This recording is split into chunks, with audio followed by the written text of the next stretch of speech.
Buenas noches, amigos y amigas, un placer estar con todos ustedes y sobre todo agradecido porque nos acompañen un domingo más en Noche Sin Tregua a través de Ética Visión y también de nuestro canal en YouTube. Llevamos 12 programas continuos hablando de la coyuntura política en este marco de los 15 y 16 meses que son ya sustanciales para analizar la gestión del gobierno Chávez Robles. Hoy hacemos el tercer capítulo y hemos invitado a 2 catedráticos, a 2 investigadores, a 2 personas que vienen hace muchas décadas analizando la política costarricense y que tienen un marco de referencia muy amplio como para poder hacer análisis de coyuntura y comparativo. Me refiero al doctor Rotzay Rosales Valladares, politólogo, investigador, profesor catedrático de la Universidad de Costa Rica en Ciencias Políticas, doctor en Ciencias Sociales de la Facultad Latinoamericana de Ciencias Sociales y coordinador del Observatorio de la Política Nacional, el OMNA, de la Universidad de Costa Rica. Y por otra parte tenemos también a don Carlos Carranza Villalobos, politólogo, máster en Administración de Negocios, investigador, profesor catedrático de la Universidad Nacional de Costa Rica, exdirector de la Escuela de Administración Pública, también del CICAP, de la Escuela de Sociología de la Universidad Nacional y director del proyecto Análisis de Coyuntura. A ambos un agradecimiento por estar acá con nosotros, nada más de una lineecita del currículum de ustedes, pero es un honor tenerlos aquí a ambos. No, es un gusto para mí compartir nuevamente con vos, Claudio, y un privilegio compartir con el doctor Carranza siempre. Gracias. Igualmente, un gusto estar esta noche con ustedes, con Rotzay. Yo no diría décadas, años, para quitarle un poco el peso y tener ese intercambio de estos 17 meses de gobierno, que es importante ya no verlo en el corto plazo, sino ya con un año y medio uno puede buscar entender ciertas tendencias del gobierno. Ya regresamos con estos 2 investigadores y catedráticos al análisis.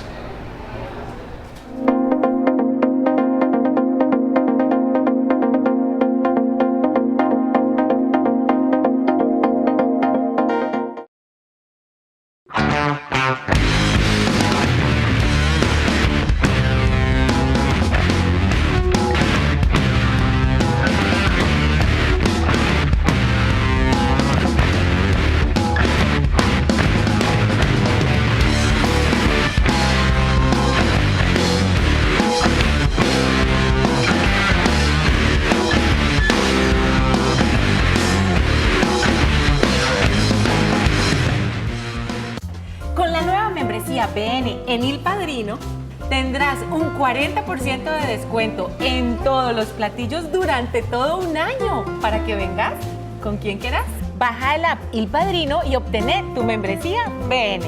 Disfruta de la mejor gastronomía italiana en sus 4 restaurantes. Lo mejor de la vida siempre se celebra alrededor de una mesa.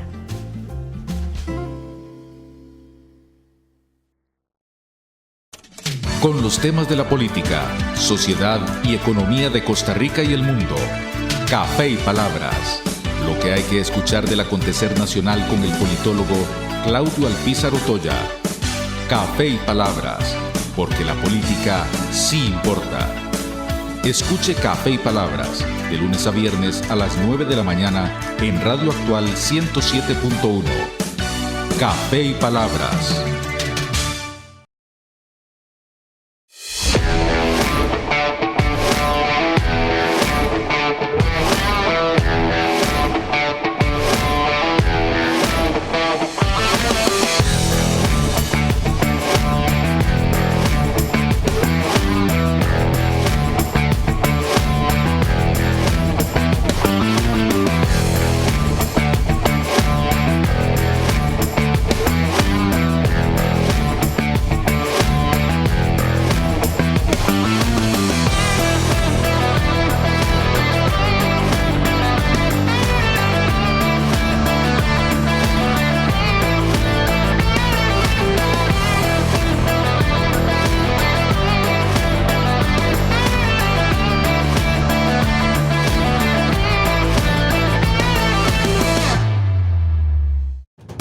Expediente Abierto es una comunidad de investigadores que analiza, investiga y propone sobre temas de relevancia que suceden en Centroamérica.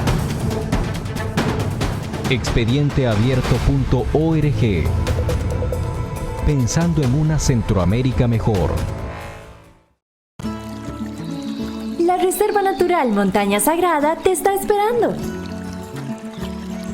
Para capturar momentos memorables de la naturaleza, respirando el aire puro de la montaña. Te ofrecemos el tour Caminata Diurna y la impresionante vista a Pozo Verde.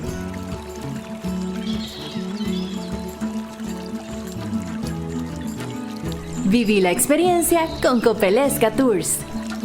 Puedes contactarnos al 8403-4000.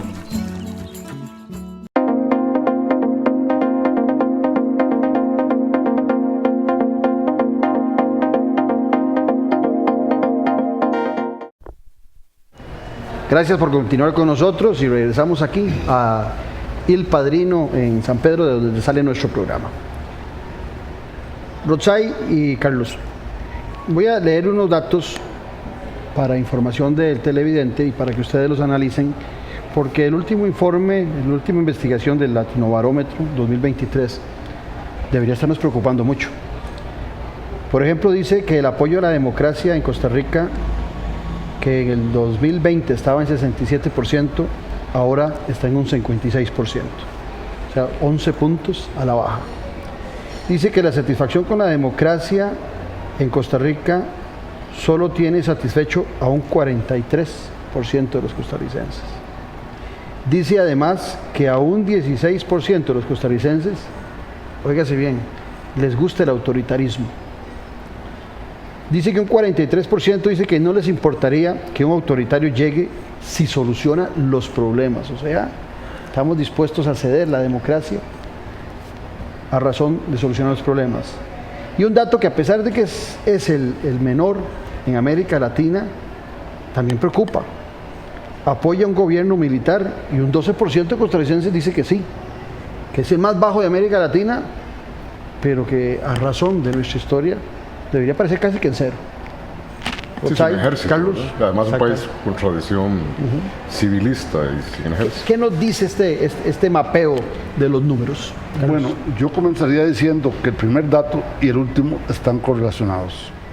Que hay con el dato también de cómo ve la gente en cuanto a satisfacción con el grado de democracia. Bueno, comencemos diciendo que en América Latina hay una alta desconfianza, ¿no? Ahora sí es tendencia casi de 20 años que se comenzó a discutir de parte de la ciudadanía cada día más fuerte hacia los que gobiernan, y hemos estado en la búsqueda de alternativas en América Latina. Alternativas a la izquierda, alternativas a la derecha, centros, gente carismática, gente negociadora, de todos hemos tenido estos 20 años, y algunos que no han servido en ningún sentido.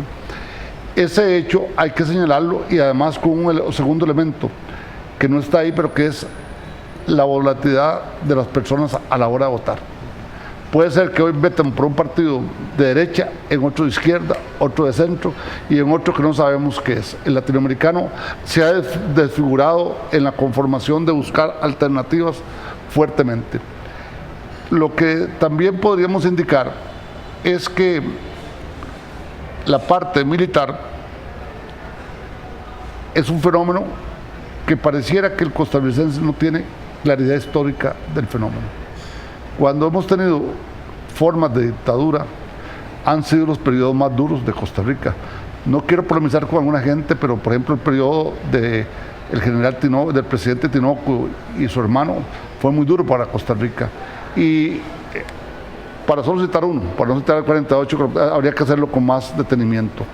Eso significa que el costarricense no entiende que si invertimos en ejército, no esperen salud, no esperen educación, no esperen alimentación. Porque un ejército no es solo poner a desfilar un 15 de septiembre a las tropas, o un 1 de mayo, o sacarlos en un momento de fuerza. Un ejército, por su misma naturaleza, es un cuerpo que tiene un peso muy fuerte. Si uno ve, por ejemplo, el modelo chileno, todavía hoy día el ejército tiene un rol fundamental. Si uno ve Colombia, va a ver ese mismo fenómeno. Y podríamos decir lo mismo en Brasil y Argentina. Eso significa que el peso, lo militar, es un elemento que hay que tomar en cuenta para darnos cuenta que el costarricense, la cultura política ha bajado. Y la cultura política también ha bajado porque muchos de los que ejercen la política no la ejercen con responsabilidad. ¿Los trae? Sí, a mí me parece que hay que ver eso no como una fotografía, sino como una película. Ya el Latinobarómetro nos venía advirtiendo, entre otros, el estudio de la POP sobre cultura política en la Universidad de Vanderbilt también nos venía advirtiendo cómo venía creciendo las tendencias autoritarias, no solo en toda la región, sino particularmente en el caso de Costa Rica. El hecho que el Latinobarómetro en este informe destaque el peligro que se cierne sobre la amenaza del sistema político democrático en Costa Rica no es casualidad, ¿verdad? Que es el faro que ha iluminado América Latina. Ya Carlos mencionaba que hay una creciente insatisfacción, quizás no con la democracia, habrá que interpretarlo de esa manera, sino con lo que hacen las personas políticos, ¿verdad? Que no es lo mismo, ¿verdad? Pero sí es un hecho irrefutable que quienes nos han gobernado no han querido resolver problemas que se han venido acumulando a lo largo de ya varios quinquenios y que nos llevan a la situación de hoy, de que más de un 20%, eso no es nada que nos pueda tranquilizar. Más una persona, cada 5 personas costarricenses estarían dispuestas a cambiar la democracia por otra forma de gobierno que le resuelva los problemas sustantivos y materiales. Y eso tampoco es único para el caso costarricense. Por eso hay que verlo como una película y como una situación que es resultado de tendencias y trayectorias de más larga data. En el año 2015, la POP, que lo acabo de citar, ya era el primer estudio que advertía la creciente intolerancia política en el costarricense a la luz de la coyuntura. Recordémonos de las elecciones de 2014, donde estuvo a punto de, según las encuestas, de que se consolidara una opción de izquierdas en el país, y ahí eso condujo a una mayor polarización en el costarricense y a un mayor grado de intolerancia frente a la otredad. Somos bastante intolerantes ante la otredad. Todo eso es caldo de cultivo para la emergencia de líderes autoritarios, autócratas. En eso que estás diciendo, hay transgresiones democráticas en nuestro país a las que hay que llamarle la atención. Los políticos en campaña electoral, con tal de llegar al poder, tienen mucha de esta información de cómo los ciudadanos están pensando y cómo van variando en ese sentir hacia la política y de la democracia. Digo esto porque será parte de ese golpe a la institucionalidad que los candidatos, sin medirse, o en el ejercicio del poder, como lo hemos estado viendo en la actual administración, golpean constantemente la separación de poderes, las autonomías establecidas constitucionalmente y la bravura.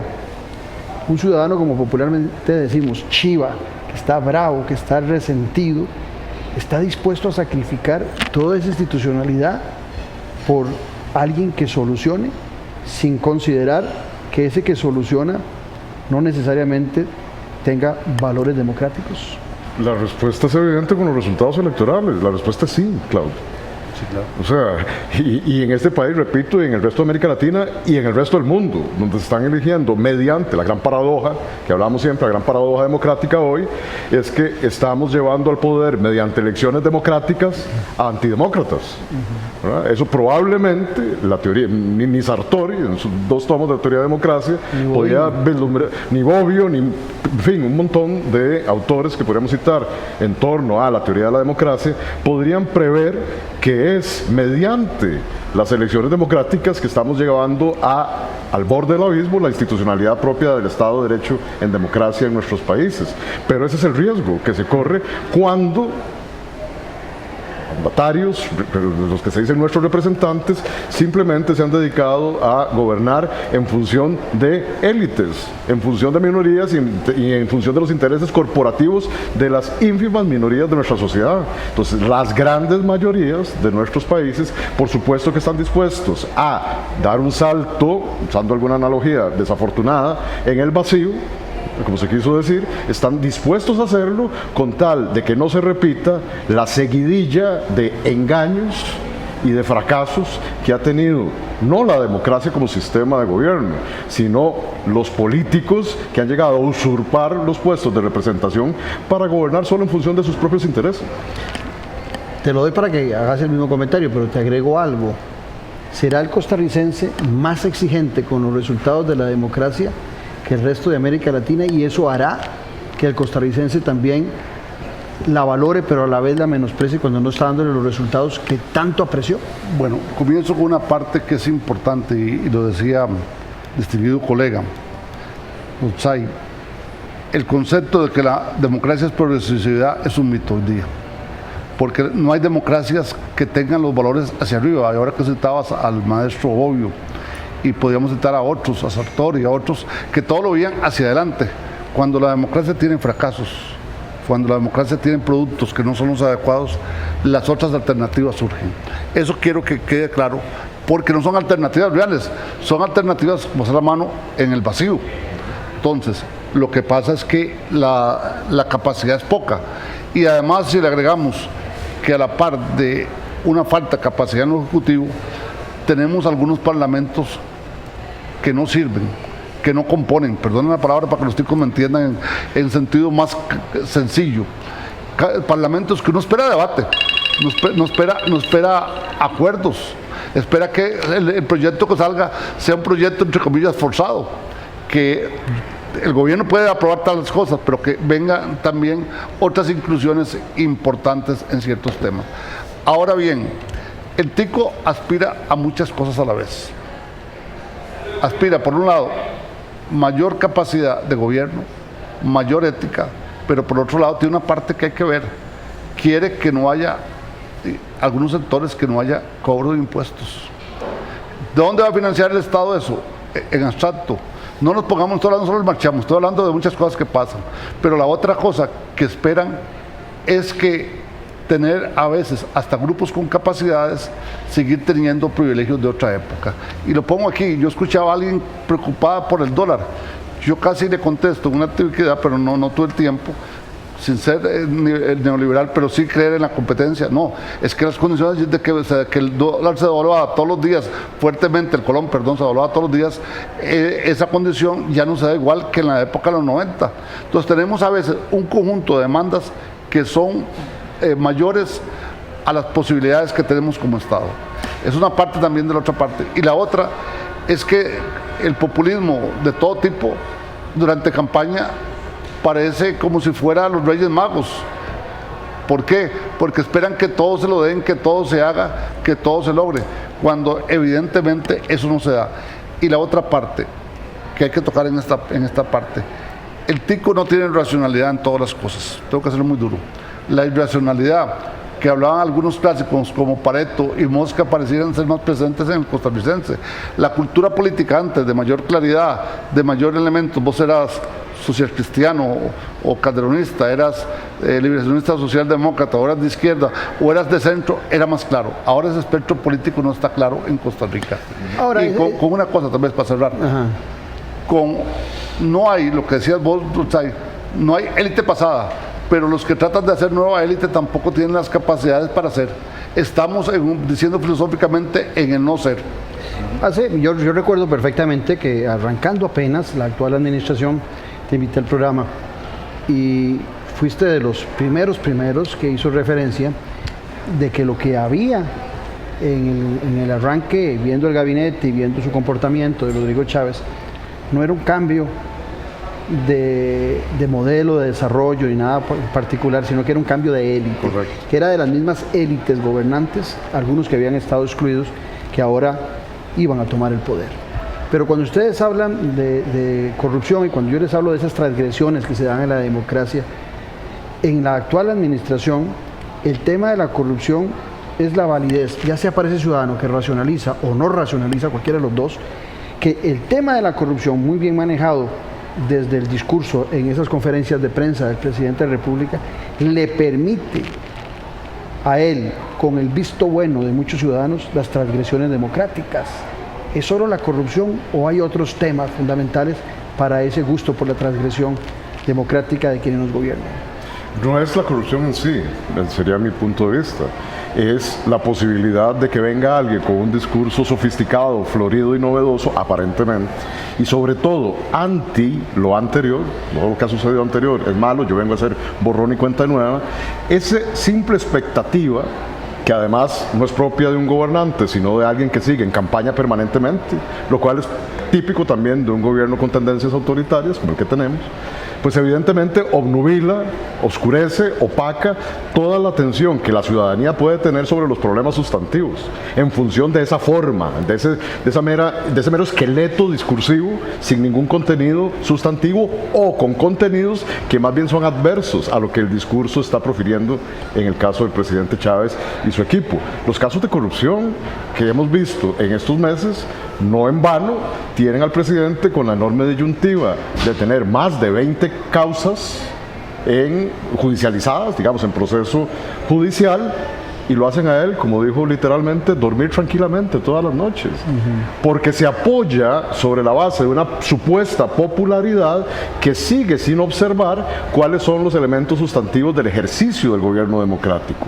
Cuando tenemos un país que nos decía el discurso, ahora que usted hablaba de los neoliberales, Carlos, cuando uno aprendía en las aulas universitarias el discurso neoliberal de los economistas de aquel momento, ANFE, Academia Centroamérica y demás, que nos prometían, al igual que los Chicago Boys, que con una inflación cero íbamos a tener todas y todos los costarricenses y los habitantes del planeta unas mejores condiciones de vida. Y hoy tenemos una situación deflacionaria donde la pobreza se resiste a bajar, donde la desigualdad sigue aumentando y donde la ostentosidad de los millonarios y de los elitistas le restriegan esa riqueza a la mayoría de ciudadanas, pues evidentemente la situación de polarización, de intolerancia y de crecimiento de insatisfacción con las instituciones no es casualidad.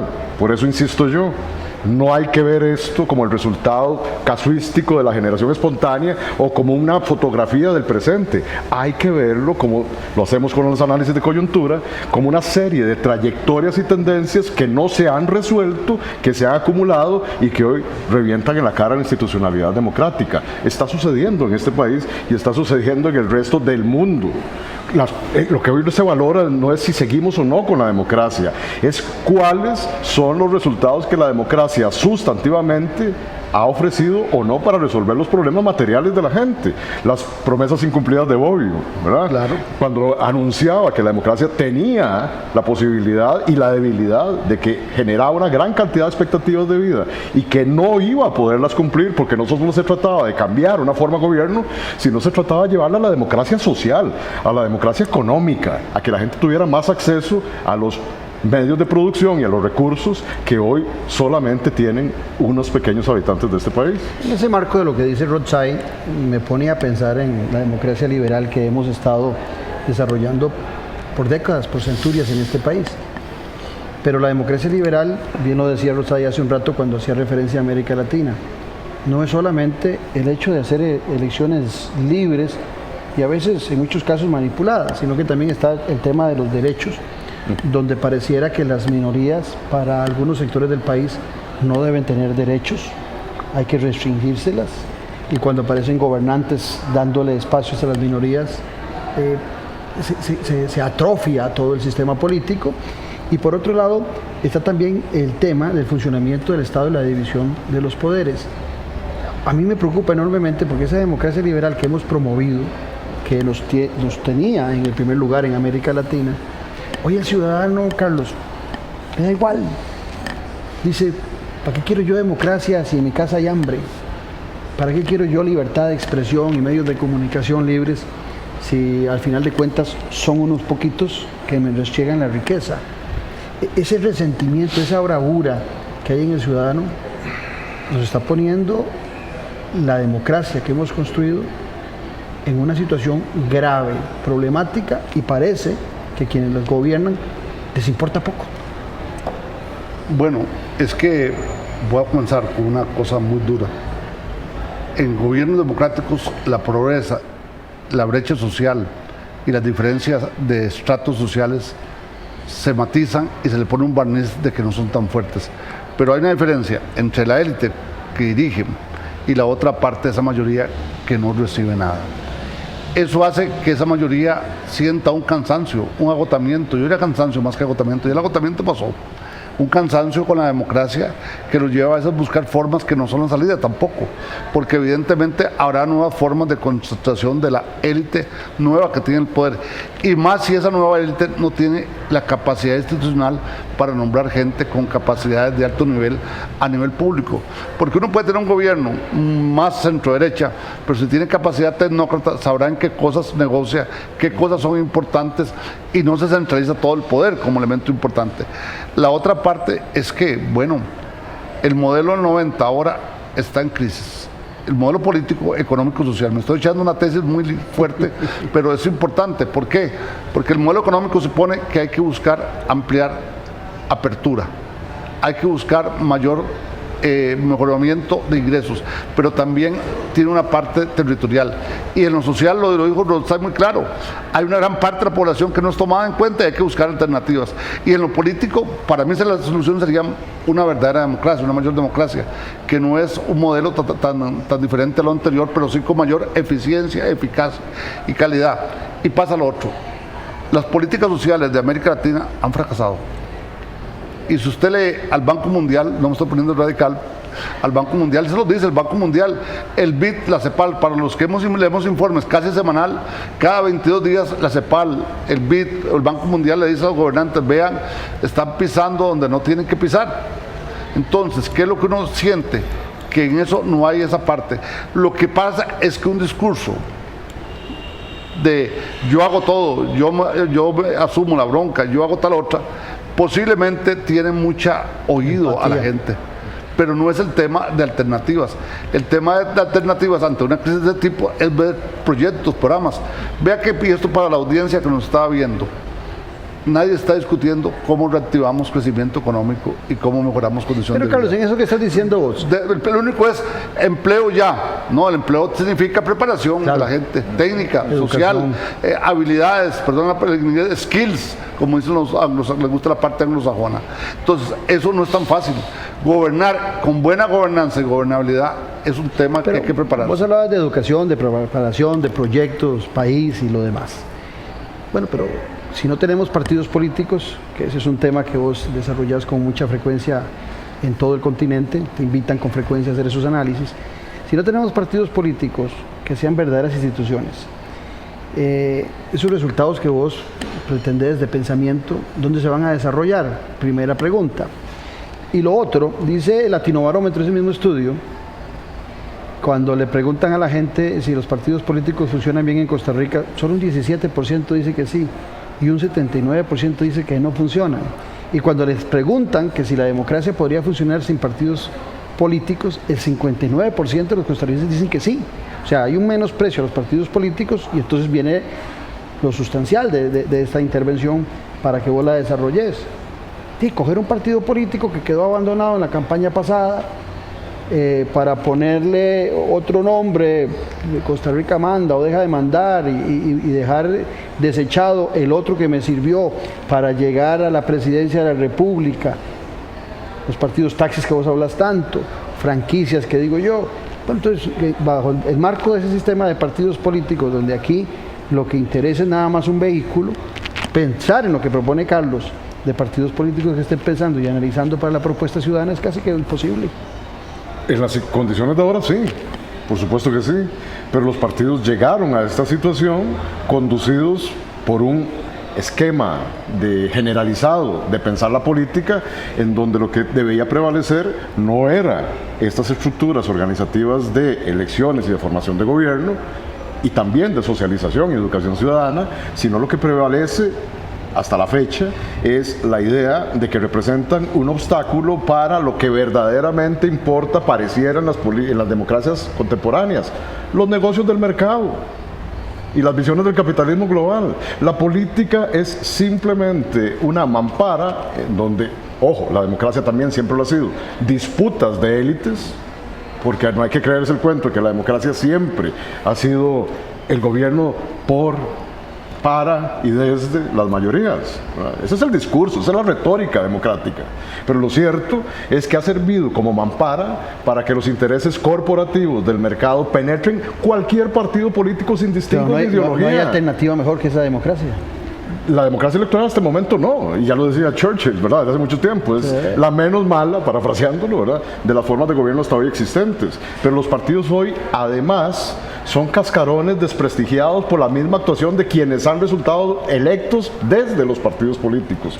La emergencia de Nayib Bukele en El Salvador es producto del colapso del sistema de partidos salvadoreño. La emergencia... Las dos fuerzas históricas. Por supuesto, la emergencia para poner en el otro extremo, no en la derecha, sino en la izquierda, la emergencia del general Chávez, de Chávez Frías, a principios de este siglo, es producto del colapso, de la corrupción evidente que tenían los adecos y los copeyes para quien conoce Venezuela. Y así, la explosión... Argentina ahora con Milei, un la loco más suelto en el barrio. la emergencia en este país de una posible solución que resultó ser quizás peor que el sucedáneo que pretendía reemplazar, como el PAC, fue producto de la explosión de un sistema corrompido, diríamos en buen tico, que construyó Liberación Nacional y la Unidad Social Cristiana durante mucho tiempo, no siempre. Durante mucho tiempo y particularmente desde el famoso consenso de Washington de la década de los 90, que hizo que este país se olvidara de un modelo que nos hacía orgullosos frente al mundo, ser un país pobre y con altos índices de desarrollo humano, gracias a un Estado de derecho y una institucionalidad pública que pensaba, ahí sí, y que tenía elementos y contrapesos que lo hacían generar políticas públicas, gobernanza democrática, en favor, ahí sí, de las mayorías. Eso se olvidó hace 30 años en el país y venimos pateando la bola adelante y empeorando la situación de los que menos tienen, como resultó ser con la bendita reforma fiscal, la más regresiva que tiene Centroamérica, escuchen esto, la más regresiva que tiene Centroamérica y que todo el mundo aplaudió, perdonemos, en su momento, como focas en el 2018. Así es. Y que se aprobó a golpe de tambor en la Asamblea Legislativa. Y que sigue defendiéndose en la actualidad. Y que la mayoría de los partidos políticos, la inmensa mayoría de los partidos políticos, por razones de sus conveniencias personales, aprobó en la Asamblea Legislativa y no se opuso a ello.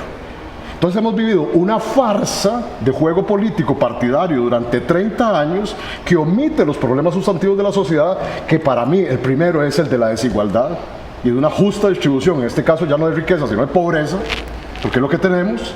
Y ha omitido, eso le sirve, ese es el sistema capitalista global, se diluye toda esa discusión por los aspectos y los recursos materiales sustantivos en función de una retórica ideológica sobre partidos, democracias y elecciones que en nada están afectando, para bien o para mal, a la población o a las mayorías poblacionales. Carlos, en ese marco que nos da Rodsay, ahora que pasó la pandemia y se habló tanto de cuarentenas en la realidad histórica son 40 años. Hicimos una cuarentena de 1940 a 1980 donde demostramos que el modelo de desarrollo social que teníamos era exitoso. Logramos grandes transformaciones y llegamos a ese punto de ser el faro, el oasis en América Latina. A partir de los 80 nos guindamos de un pensamiento generalizado en el mundo, otros 40 años, pongámosle que en el 2020, llegamos a la elección pasada, con un modelo de desarrollo que se concentró mucho en lo económico, donde también demostramos éxito, porque logramos de pasar de 2 o 3 productos de exportación a 5.000. Pero resulta que son dos modelos totalmente separados. Cerramos el año 80 con un ingreso per cápita de $1.500 por cada costarricense, disminuyendo la pobreza. Llegamos al 2020, en la otra cuarentena, y cerramos con $14.000 de ingreso per cápita por persona, con más de 5,5 millones. O sea, desde el punto de vista económico, hemos sido más ricos, pero hacíamos más en lo social con menos dinero. Bueno, es que también hay una parte que hay que revisar también del Estado antiguo. Una cosa es promover el bienestar y el otro es el Estado empresario desde mi punto de vista. Lo que hay que fortalecer es el bienestar. Y ahí me tomo la tesis de Amirta Sen, para que no piense que estoy pensando radicalmente, que hay que buscar alternativas para redistribuir ingresos, para dar mayores oportunidades en la educación. Y no solo estoy hablando... Y eso lo ves en esta administración, que es una administración donde el ciudadano dice que ahora sí hay cambio, que ahora sí hay presidente. Es que la imagen para la ciudadanía es diferente a la que puede tener una persona académica. Y aquí voy a decir, la ciudadanía tiene una imagen, pero es una imagen sin analizar. Cuando uno le pregunta, dígame 5 programas importantes del gobierno, no le dicen ninguno.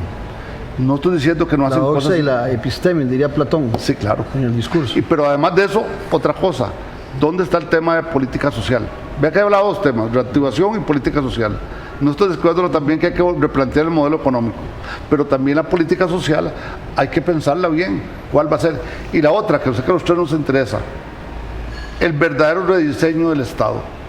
Yo no he visto propuestas, he leído el Plan Nacional de Desarrollo que una vez vos y yo lo comentamos en privado, he leído la exposición de la señora ministra, que respeto, pero no siento que haya un concepto claro sobre ciertos elementos fundamentales.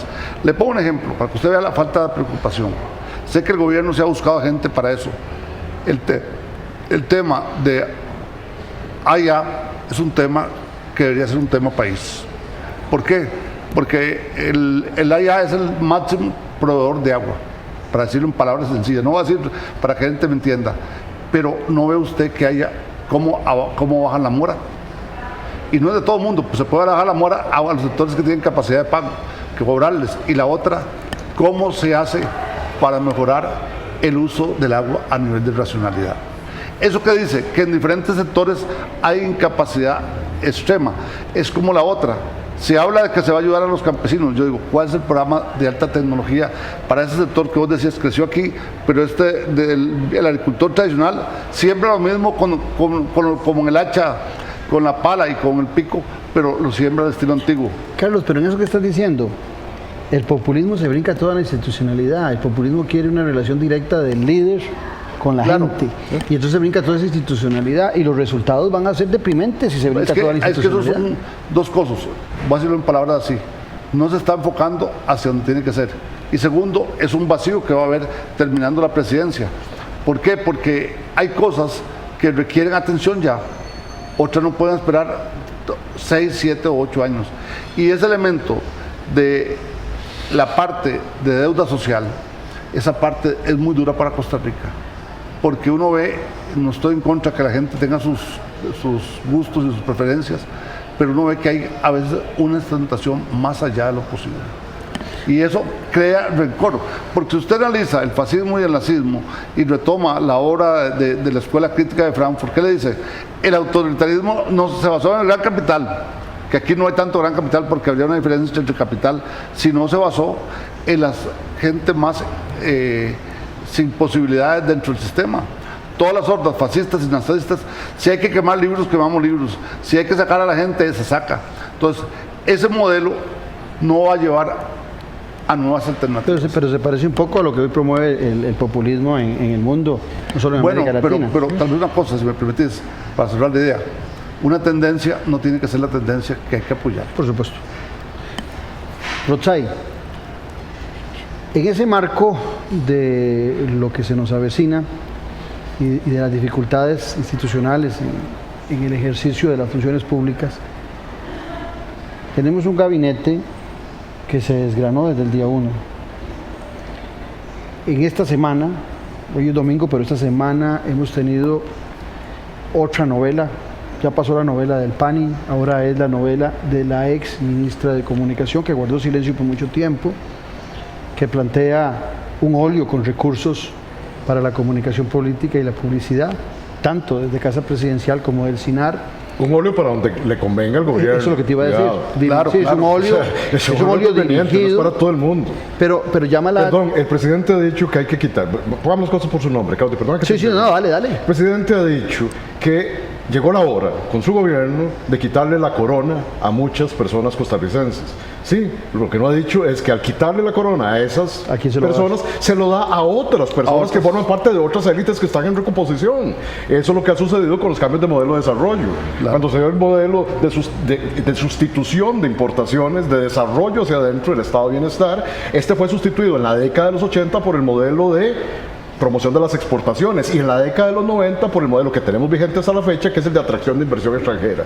Lo que hoy tenemos es una disputa de élites, no para pasarle los recursos a la señora de Purral, me suena como la ruta de las rosas, o a las universidades, sino para pasárselo a los financistas y a las otras élites que tienen a esta élite vinculada al mercado internacional, pero sobre todo al mercado financiero internacional, que es hoy el importante. Hoy no son el mercado, el capitalismo global no se basa en la exportación de bienes y servicios, se basa básicamente, valga la redundancia, en el mercado financiero y bancario especulativo a nivel global que nos ha tenido, para citar dos ejemplos, con la gran crisis del 2007 y 2009, el boom inmobiliario, y la más reciente crisis del 2017. Ese es el mercado que hoy existe, y las élites nacionales lo que están disputando es quién se apropia de esa vinculación al mercado internacional, y les vale, perdónenme la expresión, muy poco, iba a decir otra cosa, pero les vale muy poco lo que suceda con las mayorías ciudadanas en este país. Lo que interesa es que consuman propaganda. Por eso el control de los medios de comunicación es fundamental para las tendencias autoritarias. Si controlan los medios de comunicación, ya lo sabía el marxismo desde hace mucho tiempo, los aparatos ideológicos del Estado, entre ellos la comunicación y la educación, estarán controlándolo todo. La Comisión de Educación, ojo, aquí solo importaban tres cosas al inicio de este gobierno, en la Asamblea Legislativa: conformar tres comisiones que fueran estratégicas y que ahí están funcionando, calladitas con sus negocios. La Comisión de Energía, la Comisión de Reforma del Estado y la Comisión de Educación. Vean qué perfecta forma estratégica de pensar el gobierno a mediano plazo. Por un lado tengo el control ideológico de las personas y por otro lado tengo la pasta trasladándosela de unos sectores a quienes me financiaron para llegar yo al gobierno. Ese es el negocio. Hay que ver la política como lo que es, desgraciadamente, o lo que la han como convertido nuestros representantes democráticos, en un enorme negocio y disputa entre las élites por ese negocio. Hace 2400 años, decía aquel viejillo Confucio, que había que educar a quienes nos iban a gobernar, pero también que había que educar al gobernado. Y oyéndote a vos me pongo a pensar, y también Carlos lo planteaba, la falta de racionalidad a veces del ciudadano, la falta de criticidad.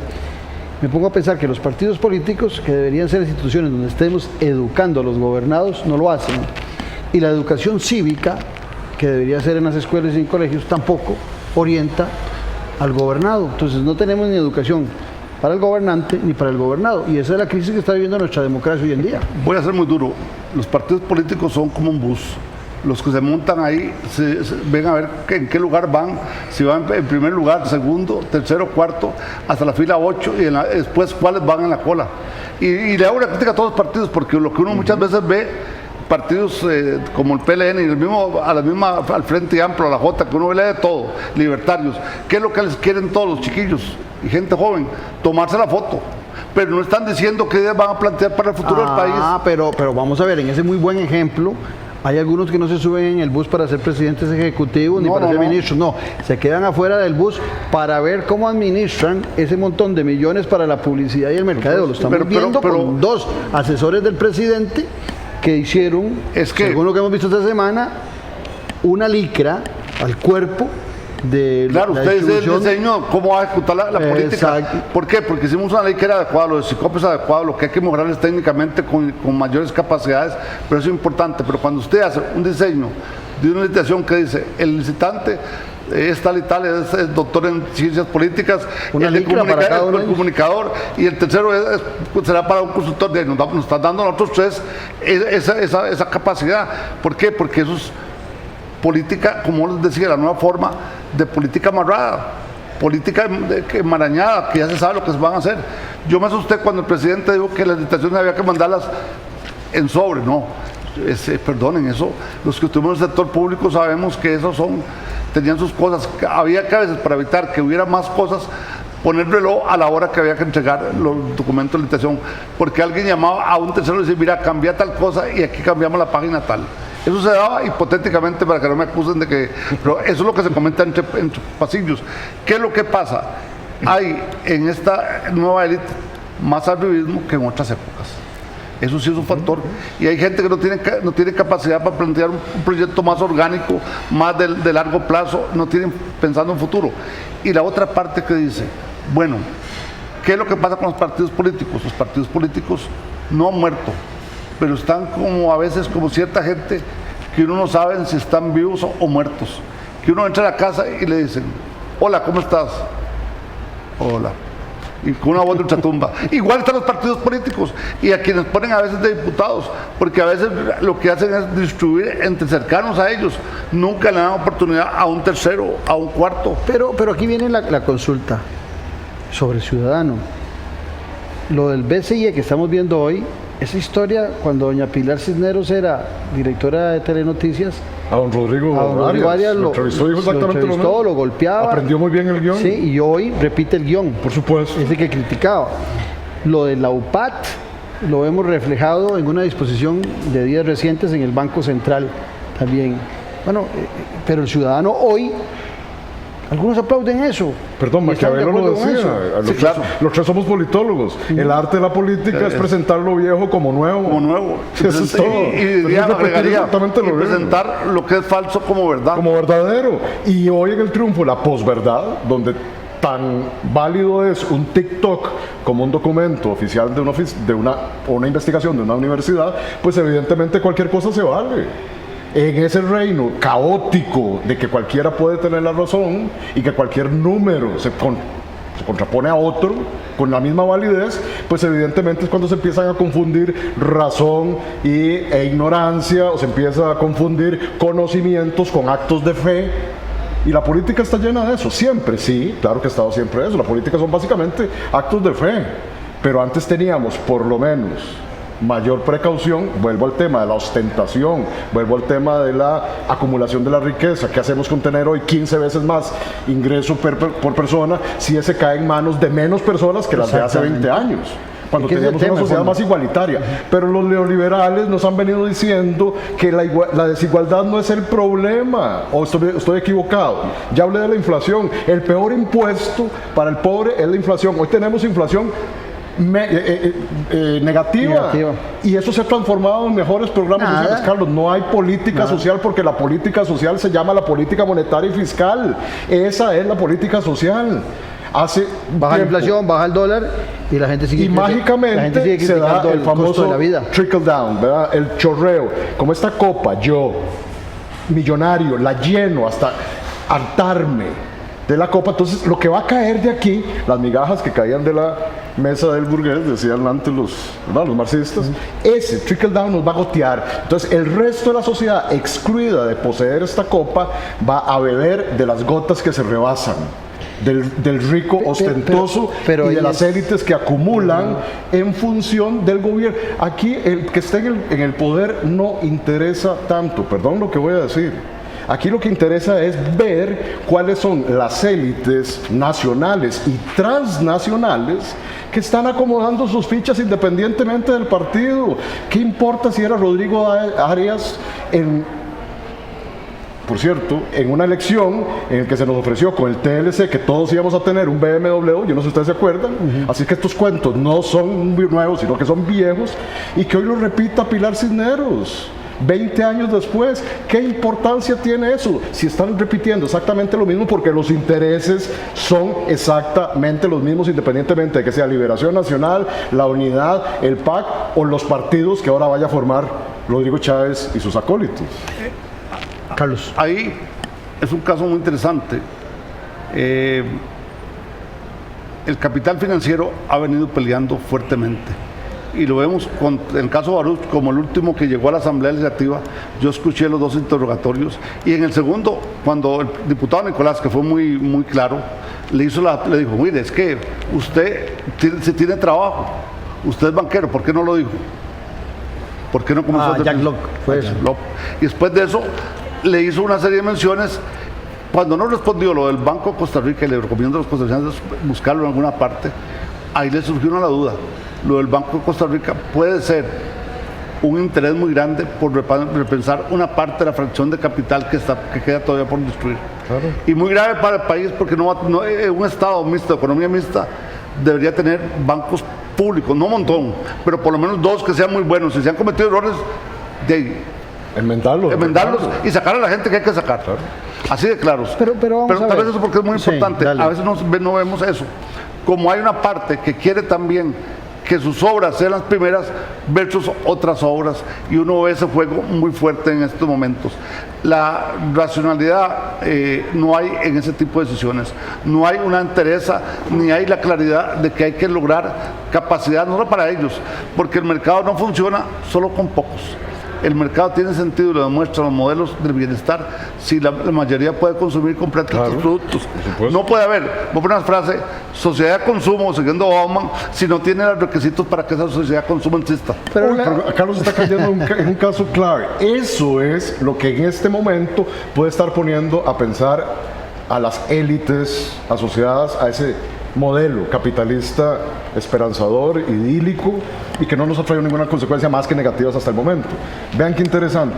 Lo que en este momento pueden estar pensando es que para ese modelo no interesan personas ciudadanas. No. Claudio, hasta que da cierta candidez, te lo digo sinceramente, escucharte decir no hay educación cívica. No conviene que haya educación cívica. Para los modelos de dominación, politólogos, los tres que estamos aquí sentados, sabemos que para la dominación lo que interesa son consumidores útiles, no ciudadanos pensantes. Ya de Alberto Torres Rivas, mi maestro, que por cierto celebro el triunfo de Semilla en Guatemala, siendo Alberto uno de los fundadores, yo también. cierro el paréntesis, Alberto lo decía, en este mundo hoy no interesan personas ciudadanas, no interesa una cédula de identidad, lo que interesa es el número de tarjetas de créditos que tenga Claudio, que tenga Carlos o que tenga Rotzai. Si usted no tiene tarjeta de crédito, usted no es ciudadano, porque usted no tiene capacidad de consumir. Pero es interesante lo que estás diciendo, porque por décadas hemos dicho que uno de los fundamentos claves en nuestro desarrollo ha sido el tema del desarrollo de la educación y la salud.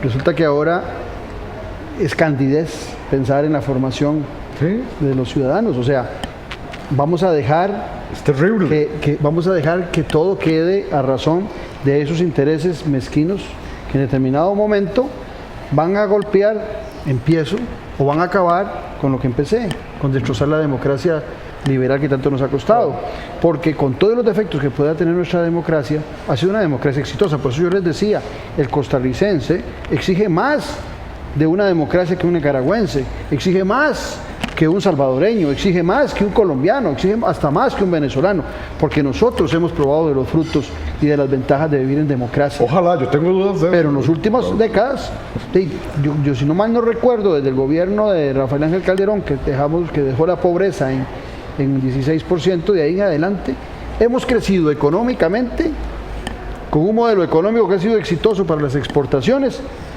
y paralelamente ha crecido la pobreza. Y ha crecido la desigualdad. No hay lógica. No hay lógica. Y la otra parte, la educación no tiene en estos momentos claridad dónde va. Puede ser por lo que vos indicás, pero además cuando vos decís voy a hacer un modelo abierto, se puede hacer. Y aquí cito a Jean Piaget. Vos podés hacerlo y construirlo, y constructivista, o las formas de Montessori, o las formas hasta de Freire, que tenían pedagogías modernas, pero decir que vas a comenzar a escribirlo sobre el camino, eso es improvisación. Absoluto. Perdonen, señora ministra, pero los que somos del sector de educación no podemos improvisar tanto. Podemos ser creativos en la clase. Igual cuando un músico está en la orquesta sinfónica, que si alguien toca muy bien le puede dejar para que una parte de la orquesta haga una parte solo, tal músico, porque sabemos que va en el guión global. Pero cuando usted no tiene guión, no tiene trayectoria, lo único que busca es formar gente sin capacidades, sin habilidades, sin crítica. Eso es muy duro para un modelo. Todavía el caer más abajo de lo que está. El presidente, los muchachos le dijeron, estos son los problemas nuestros, pero el problema más grande es cuando usted no tiene el fundamento del tipo de educación que usted quiere desarrollar.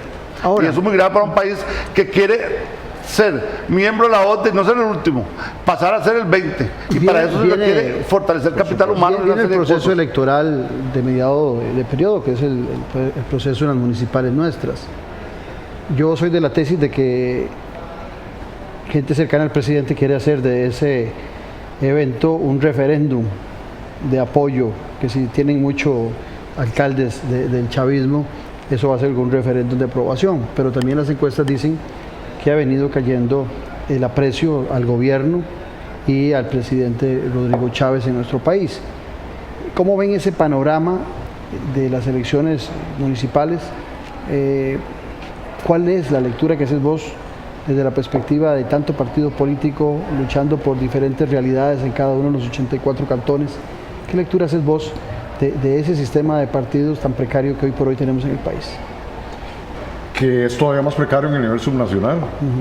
O sea, si en el nivel nacional notamos un sistema de partidos absolutamente, digámoslo así, a la guatemalteca en la década de los 90, donde ningún partido sobrepasa la afiliación o simpatía partidaria más allá del 20%, donde el más grande sigue siendo Liberación Nacional, que llega a 1000 esfuerzos, sí, a 16, 17. Es el enano más grande. Es el enano más grande, donde tenemos un sistema de partido de enanos.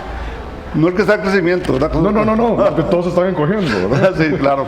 A nivel subnacional, en lo local, lo que tenemos es todavía una oferta hiperinflacionada de partidos taxi, partidos personalistas, partidos pentecostales, partidos pseudoideológicos, partidos narcopartidos. También. Porque eso es lo que ya tenemos a nivel local, y no lo dice Rotzai Rosales y la Universidad de Costa Rica, sino que lo dice el propio Tribunal Supremo de Elecciones, cuando advertía desde el 2016 la penetración del narcotráfico en las elecciones municipales. Ojo, hoy no solo tenemos narcopartidos, sino que tenemos narcocantones. Y se sabe dónde están.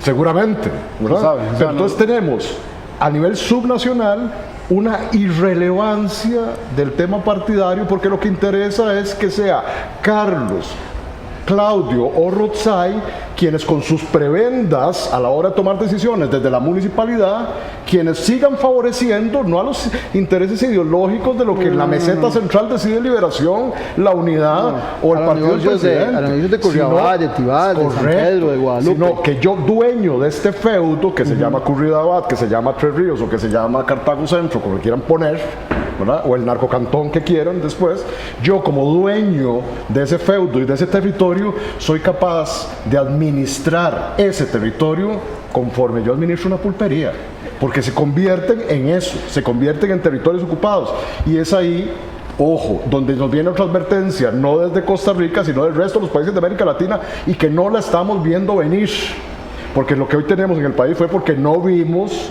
lo que estaban haciendo nuestros vecinos o lo que dejaron de hacer. Dicen que cuando veas las barbas de tu vecino cortar, pon las tuyas a remojar. Y nosotros no hemos puesto ninguna barba a remojar.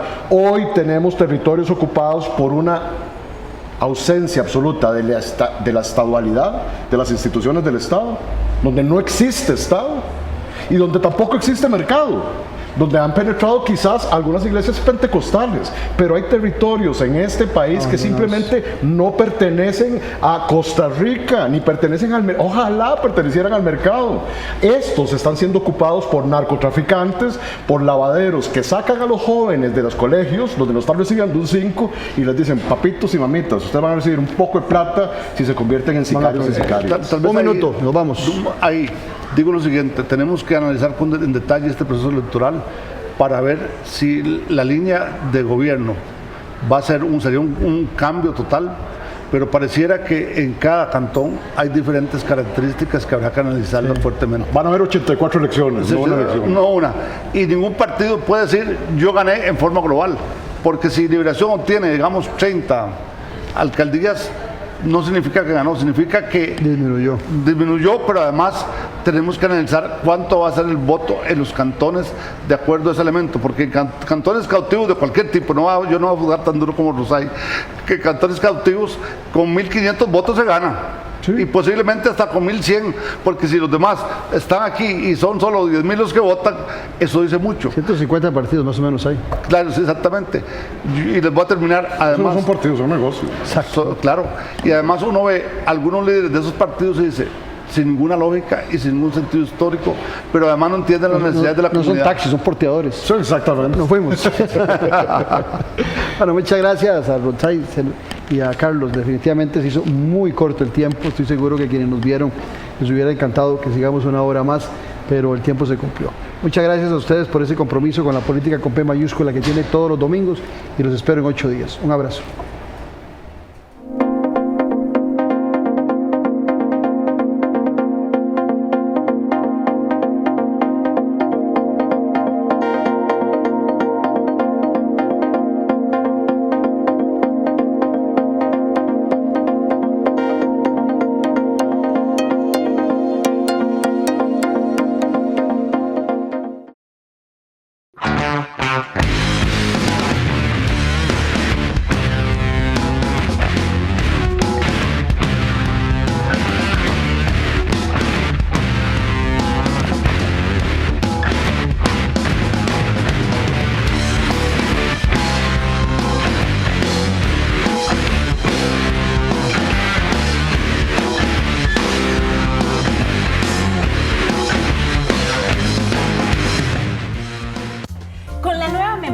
BN en Il Padrino, tendrás un 40% de descuento en todos los platillos durante todo un año para que vengas con quien quieras.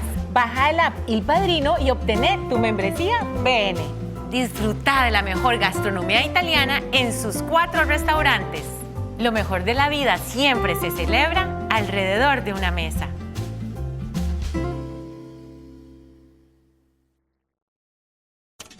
Con los temas de la política, sociedad y economía de Costa Rica y el mundo. Café y Palabras. Lo que hay que escuchar del acontecer nacional con el politólogo Claudio Alpizar Otoya. Café y Palabras, porque la política sí importa. Escuche Café y Palabras de lunes a viernes a las 9 de la mañana en Radio Actual 107.1. Café y Palabras.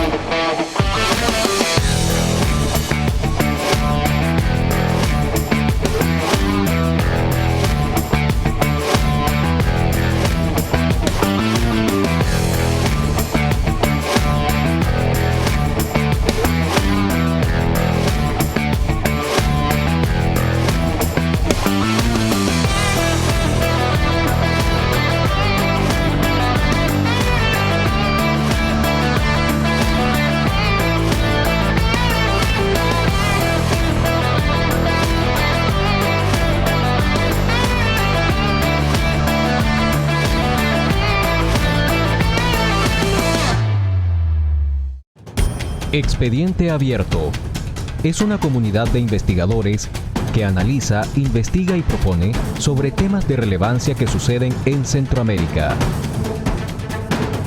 Expedienteabierto.org. Pensando en una Centroamérica mejor.